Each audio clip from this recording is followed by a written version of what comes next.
Göreceksiniz.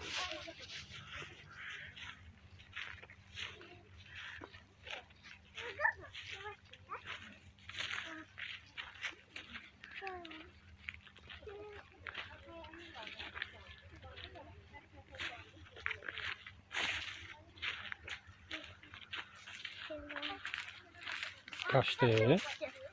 Kaçtı. Gördünüz kaçtı. Allah. Dayan. Kaçtı bir şey. Ata şapkın kaldı. Ayağını Şey götür. Götür. Şapkımı götür. Allah rahmet. Dene yağını çelemsin değil kızım.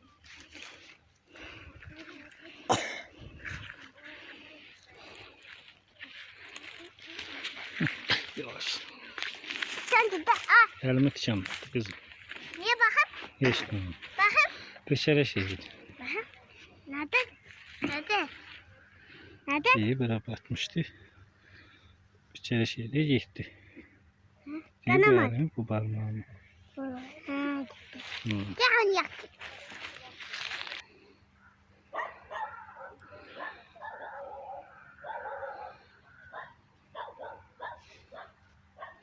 Sadece iftar onun içine girdi. Onu kurtarıp da koymuş. Hı. Onun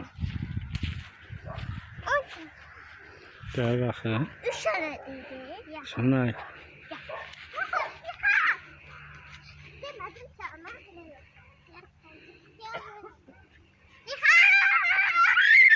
Yavaş az.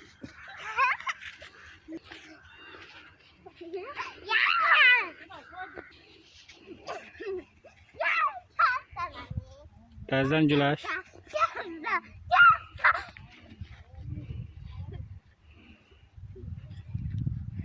Geldi belə də güləşin. Bura gəlin. Otduğun içindən belə gəlin.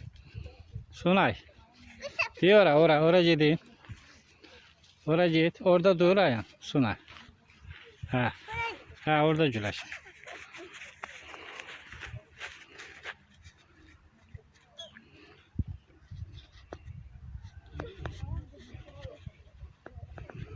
Möhkəm dur Sunay. Möhkəm dur.